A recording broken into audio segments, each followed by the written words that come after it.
ప్రవక్తలను పంపించినప్పుడు ఆయా ప్రవక్తలకు వ్యతిరేకంగా మాట్లాడేలాగున ప్రజలను శోధించింది సైతాన్. ఆ విధంగా శోధించి ప్రజలందరూ కూడా ఈ ప్రవక్తలపై తిరుగుబాటు చేసేలాగున, ప్రవక్తలకు వ్యతిరేకముగా జీవించేలాగున, చివరికి కొంతమంది ప్రవక్తలను రాళ్లతో కొట్టి చంపేలాగున చేసేసింది ఈ యొక్క సైతాను. అప్పుడు అనుకుంది సైతాను తనదే విజయమని. ఆ తరువాత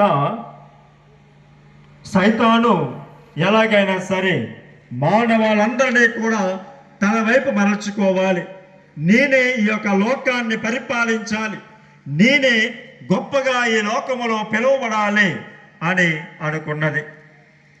కానీ యావే ప్రభు ఈసారి తన కుమారుడు వంటి క్రీస్తు ప్రభువును ఈ లోకమునకు పంపాడు. ఈ లోకమునకు పంపి ప్రజలందరినీ కూడా తనతో సఖ్యపరచడానికి, ప్రజలందరినీ కూడా వారి వారి బానిసత్వాల నుండి, వారి వారి పాపముల నుండి విముక్తి చేయడానికి యావే ప్రభు తన కుమారుడు వంటి క్రీస్తు ప్రభువును ఈ లోకమునకు పంపింది.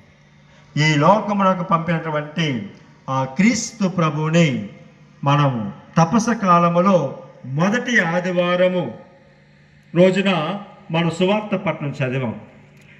క్రీస్తు ప్రభువు తన యొక్క సువార్త పరిచర్యను ప్రారంభించే ముందు ఆయన ఎడారిలో 40 రోజులు 40 రాత్రులు ఉపవాస ప్రార్థన చేసిన తరువాత ఆయన తిరిగి వస్తూ ఉండగా ఆయనను శోధించడానికి ప్రయత్నించింది. ఏమని శోధించింది? నీవు దేవుని కుమారుడవైతే ఈ రాళ్ళ రొట్టెలుగా మార్చుకొని నీవు తినము అని సైతాను ఆయనను అనేక మారులు అనేక విధాలుగా శోధించడం ప్రారంభించింది. కానీ క్రీస్తు ప్రభువు తన యొక్క శోధనకు గురి కాకుండా ఆ యొక్క సైతానుని బెదిరించి తన నుంచి వెడలగొట్టుకున్నాడు.